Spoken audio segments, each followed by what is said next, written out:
I brought up my walk home from work before on the show, before with the bunnies. Yep, creepy rabbits. Yeah, I had a different problem the other day walking home. It wasn't bunnies, it wasn't rabbits. Was it a bowel movement? No, it was sprinklers. So the path that I walk on, they have a bunch of sprinklers because there's like grass on either side. And sometimes, like, sprinklers, sometimes they like don't go on the path and they just stay on the grass. But this one, they did a full 360 and they clearly went on like directly on the path, and it was like a bunch of them for like the whole path.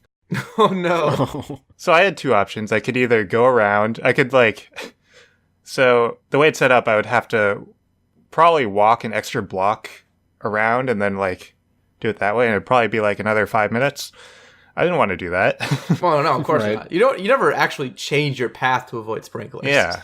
I mean, I was very clearly going to get wet, but I kept my eyes on them, and I saw like a very specific timing. I was like, there's a window that I can make it.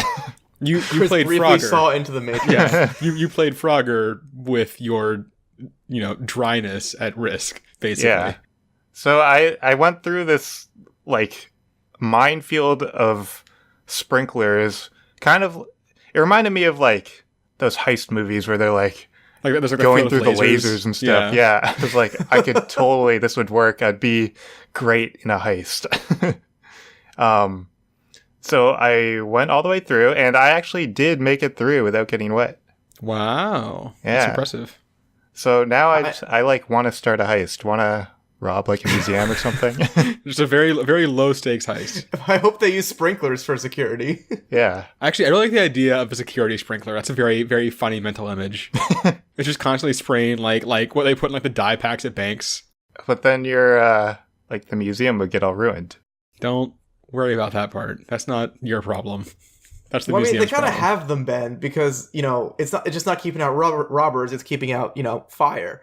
Oh, that's actually a very compelling argument. Although you could hook up your home security system to your fire sprinkler alarm, and then you could just pretty easily rig up, a anti-robber fire sprinkler system. And it would be like super efficient for fires, for arsons, really. Oh yeah, it's the best anti-arson technology. Although I guess in theory that should just be happening anyway. Hold on, wait. If you have automatic sprinklers in your home that don't go off when someone tries to commit arson, you need to look at your system. That's like the main functionality of that. Right, exactly. I mean, your sprinklers can't tell the difference between arson and a normal fire. Exactly. So. I mean, I'm assuming, right? I'll be honest, I don't trust automatic sprinkler systems, like, even with, like, I wouldn't want them in my house even just for, like... Oh, no. Of course not. Normal things, because I just expect that to trip off accidentally, and then all my shit is ruined. Right. I mean, there's one in my room. I don't know if it actually works or not. I don't want to test it.